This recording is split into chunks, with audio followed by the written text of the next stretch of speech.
Hi everyone, I'm Veeni Laggar. Welcome back to my channel. I hope you all are doing well. I hope your study is going well. आज हम discuss करेंगे एक दूसरे reactive intermediate को विच is नाइट्रीन। नाइट्रीन सबसे पहले दिखता किस तरीके से है। एक तो नाइट्रीन के अंदर होता है नाइट्रोजन एटम। इस नाइट्रोजन एटम की एक वैलेंसी जो होती है वो किसी भी ग्रुप के साथ ऑक्यूपाइड होती है और नाइट्रोजन के ऊपर आपको चार जो है वो फ्री इलेक्ट्रॉन्स देखने को मिलेंगे, यानी कि टू पेयर्स ऑफ इलेक्ट्रॉन्स आपको नाइट्रोजन के ऊपर देखने को मिलेंगे और एक वैलेंसी किसी भी ग्रुप के साथ जुड़ी हुई होगी। तो ये आपका पूरा कंपाउंड जो होगा वो आपको एज ए नाइट्रीन इंटरमीडिएट आप उसे प्रोनाउंस करोगे। उसकी थोड़ी सी जनरल इंट्रोडक्शन सबसे पहले हम देख लेते हैं और उसके बाद हम डिस्कस करेंगे इसकी जनरेशन की ओर। Nitrenes are highly reactive neutral reaction intermediate. Highly reactive होते हैं सबसे पहले तो। This are electron deficient and monovalent nitrogen species, यानी कि इलेक्ट्रॉन की यहाँ पे डेफिशिएंसी देखने को मिलेगी। देखिए, अगर किसी भी एटम के पास 8 इलेक्ट्रॉन हो, 8 इलेक्ट्रॉन्स अगर उसके ऑक्टेट में कंप्लीट हो तो वो इलेक्ट्रॉनिकली न्यूट्रल स्पीशीज हम इसे कंसिडर करते हैं। लेकिन इलेक्ट्रॉन डेफिशिएंट इट मीन्स उसके पास या तो 4 इलेक्ट्रॉन्स होंगे, 6 इलेक्ट्रॉन्स होंगे या फिर 8 से कम इलेक्ट्रॉन होंगे। तो इलेक्ट्रॉन डेफिशिएंट स्पीशीज़ है, मोनोवैलेंट है। मोनोवैलेंट यानी कि मैंने ऊपर आपको यहाँ पे लिख के दिखाया कि एक जो नाइट्रोजन की वैलेंसी होगी वो किसी भी ग्रुप के साथ अटैच होगी, तो उसे हम बोलेंगे मोनोवैलेंट। ठीक है। The nitrogen atom in नाइट्रीन has a sextet of electrons, यानी कि आपको नाइट्रीन के अंदर 6 इलेक्ट्रॉन देखने को मिलेंगे। किस तरीके से आप यहाँ पे देख सकते हो, हाइड्रोजन का एक इलेक्ट्रॉन और यहाँ से नाइट्रोजन का एक इलेक्ट्रॉन मिलके ये वाला बॉन्ड बनाएंगे, तो 2 इलेक्ट्रॉन वहाँ पे हुए। 2 इलेक्ट्रॉन आपको यहाँ पे देखने को मिल रहे हैं और 2 इलेक्ट्रॉन आपको यहाँ पे देखने को मिल रहे हैं। ठीक है। जनरली नाइट्रोजन के पास 5 इलेक्ट्रॉन्स होते हैं अपनी वैलेंस शेल के अंदर, क्योंकि वो 5th ग्रुप से बिलोंग करता है नाइट्रोजन, ये चीज़ हमें पता है। नाइट्रोजन के पास 5 इलेक्ट्रॉन होते हैं, जिसमें से 2 और 2 4 इसके पास फ्री इलेक्ट्रॉन्स हैं।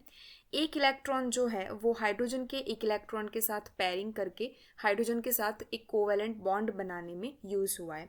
तो इस नाइट्रीन यानी कि इस पूरी स्पीशीज़ के अंदर आपको टोटल कितने इलेक्ट्रॉन देखने को मिल रहे हैं? 6 इलेक्ट्रॉन देखने को मिल रहे हैं। 2 इलेक्ट्रॉन इस नाइट्रोजन और हाइड्रोजन बॉन्ड के बीच में आएंगे और 2 और 2 4 इलेक्ट्रॉन आपको यहाँ पे फ्री देखने को मिलेंगे। तो यहाँ पे आप देख सकते हो कि सेक्सटेट इट मीन्स कि 6 इलेक्ट्रॉन नाइट्रीन के अंदर देखने को मिलेंगे। मोनोवैलेंट होगा और इलेक्ट्रॉन डेफिशिएंट, क्योंकि ऑक्टेट कंप्लीट नहीं है। ठीक है। This are also known as imidogen, azene या फिर इमीन। एजीन, इमीन, नाइट्रीन, इमिडोजन अगर आपको कहीं पे भी देखने को मिले आप समझ जाइए कि नाइट्रीन की बात हो रही है। ठीक है। नाइट्रीन की जनरेशन को अगर हम देखें, by the thermal photolytic decomposition of azide. What is azide? Azide यानी कि N3। ठीक है। एजाइड यानी कि N3। एजो ग्रुप यानी कि N2 को हम बोलते थे, तो एजाइड यानी कि N3। अगर N3 है, हम यहाँ पे थोड़ा सा यूज़ कर लेते हैं पेन का। एजाइड यानी कि N3 के साथ एसाइल ग्रुप लगा हुआ है, तो यानी कि RCO ग्रुप जो है वो आपका एसाइल ग्रुप है और एजाइड ग्रुप यहाँ पे यानी कि N3 लगा हुआ है। अगर हम फोटोलैटिक डीकम्पोजिशन करें तो N2 गैस के तौर पे यहाँ पे आपको इवॉल्व होता हुआ दिखेगा। जब N2 निकलेगा तो वो अपने इलेक्ट्रॉन इस नाइट्रोजन के ऊपर छोड़ के जाएगा, तो आपको यहाँ पे 2 फ्री रेडिकल यानी कि 2 इलेक्ट्रॉन यहाँ पे देखने को मिलेंगे। नाइट्रोजन के पास ऑलरेडी 2 इलेक्ट्रॉन्स थे और 2 इलेक्ट्रॉन उसे मिले, तो यहाँ पे 4 इलेक्ट्रॉन फ्री देखने को मिलेंगे और एक वैलेंसी यहाँ पे जो है वो C double bond O group से ऑक्यूपाइड है। तो इस पूरी जो स्पीशीज़ हमें मिलेगी इसे हम बोलेंगे एसाइल नाइट्रीन। ये नाइट्रोजन जो है उसे हम नाइट्रीन बोलेंगे क्योंकि इसकी एक वैलेंसी ऑक्यूपाइड है और उसके पास 4 फ्री इलेक्ट्रॉन्स हैं। क्योंकि RCO हम एसाइल ग्रुप के तौर पे प्रोनाउंस करते हैं, तो इस पूरे कंपाउंड को हम बोलेंगे एसाइल नाइट्रीन। सिमिलर चीज़ें हैं अल्काइल एजाइड। अल्काइल एजाइड यानी कि आपके पास एजाइड ग्रुप होगा यानी कि N3 और कोई भी एक R ग्रुप जुड़ा हुआ होगा। अगेन चीज़ें क्या होगी, जब भी आप फोटोलैटिकल डीकम्पोजिशन करवाते हैं तब N2 गैस इवॉल्व होगा और अपने इलेक्ट्रॉन्स इस नाइट्रोजन के ऊपर क्या करेगा, छोड़ के जाएगा, तो आपको अल्काइल नाइट्रीन का फॉर्मेशन होता हुआ दिखेगा। अगर हम नेक्स्ट देखें फोटोलिसिस ऑफ हाइड्रोजोइक एसिड, अगर एसिड की बात करें तो acid containing compound it means hydrogen यानी कि प्रोटॉन कंटेनिंग कंपाउंड। एसिड के अंदर जनरली क्या होता है, प्रोटॉन होता है। और हाइड्रोजोइक एसिड यानी कि एजाइड ग्रुप होगा N3 और उसके साथ अल्काइल या फिर एसाइल ग्रुप के बजाय यहाँ पे हाइड्रोजन यानी कि प्रोटॉन यहाँ पे आपको देखने को मिलेगा। तो HN3 का मतलब हुआ हाइड्रोजोइक एसिड। अगर इसका हम फोटोलाइटिक डिकम्पोजिशन करें तो N3 में से नाइट्रोजन यानी कि N2 गैस इवॉल्व होगा और HN आपको यहाँ पे देखने को मिलेगा which is nitrene. By photolysis of alkyl isocyanate, देखिए ये है आपका अल्काइल ग्रुप।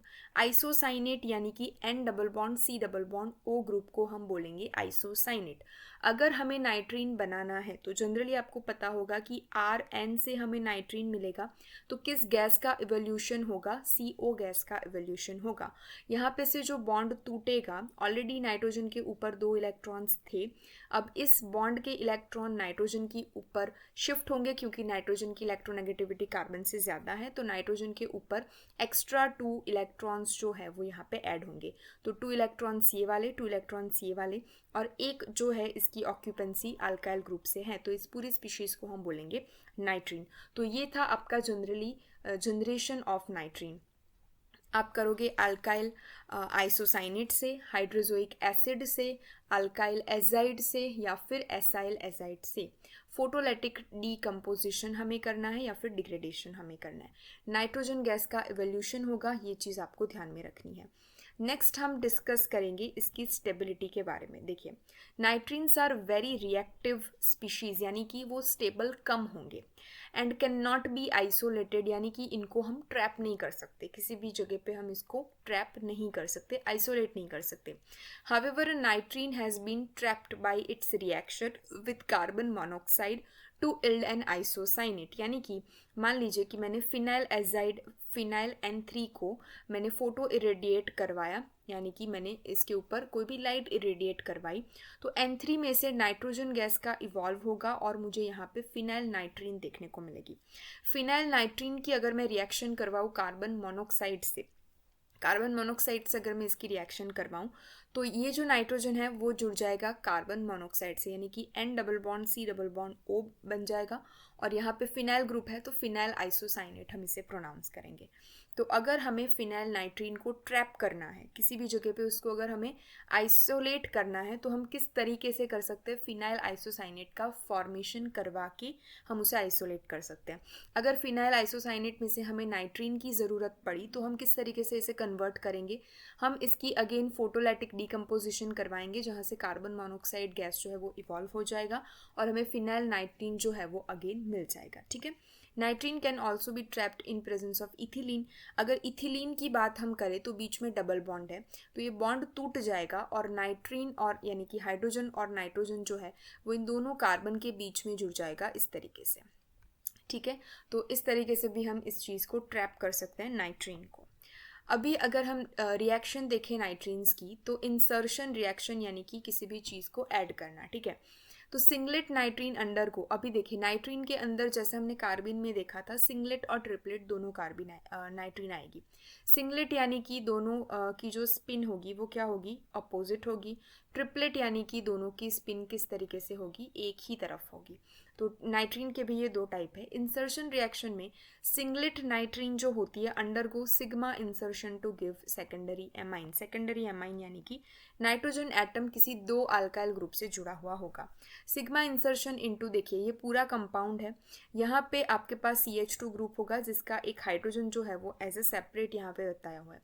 यहाँ पे फिनाइल रिंग के साथ यानी कि बेंजीन रिंग के साथ नाइट्रीन यहाँ पे जुड़ा हुआ है। ठीक है, नाइट्रीन क्यों है, क्योंकि नाइट्रोजन के पास 4 फ्री इलेक्ट्रॉन्स है और एक वैलेंसी जो है वो आपकी बेंजीन रिंग के साथ जुड़ी हुई है। तो इस इलेक्ट्रॉन से ये वाला जो हाइड्रोजन है वो अट्रैक्ट होगा और यहाँ से निकल के वो NH के तौर पे यहाँ पे जुड़ जाएगा और ये वाला जो नाइट्रोजन है वो हाइड्रोजन की जगह पे जाके जुड़ जाएगा। तो आपको यहाँ पे 1 2 3 4 और 5 मेंबर्ड रिंग देखने को मिलेगी which is your 5 membered ring containing NH। ठीक है, ये हाइड्रोजन कहाँ पे था, यहाँ पे कार्बन के साथ जुड़ा हुआ था, अब वो कहाँ पे आ गया, नाइट्रोजन के साथ जुड़ जाएगा और इस कार्बन जहाँ से हाइड्रोजन निकला है उस कार्बन की रिएक्शन होगी इस नाइट्रोजन के साथ और बॉन्ड फॉर्मेशन होगा। तो इस तरीके से आप सेकेंडरी एमाइन को बना सकते हो by insertion reaction. Nitrene particularly acyl nitrenes यानी कि RCO नाइट्रीन जो होती है and sulfonyl nitrenes can insert into CH bond, यानी कि एसाइल नाइट्रीन की अगर हम बात करें तो यहाँ पे आप CH बॉन्ड को देख रहे हो, तो इसके बीच में हम नाइट्रीन को ऐड कर सकते हैं। किस तरीके से? हमने यहाँ पे कोई भी एक अल्काइल ग्रुप ले लिया है, एसाइल नाइट्रीन को ले लिया है। अभी ये जो नाइट्रीन है, ये जो नाइट्रोजन एटम है वो इस हाइड्रोजन के साथ जुड़ जाएगा, ठीक है। और हाइड्रोजन के साथ जुड़ने के बाद ये COR ग्रुप जो है वो इस तरीके से आ जाएगा। आप देखिए R3C, और कार्बन के साथ था हाइड्रोजन, अब जुड़ गया है नाइट्रोजन।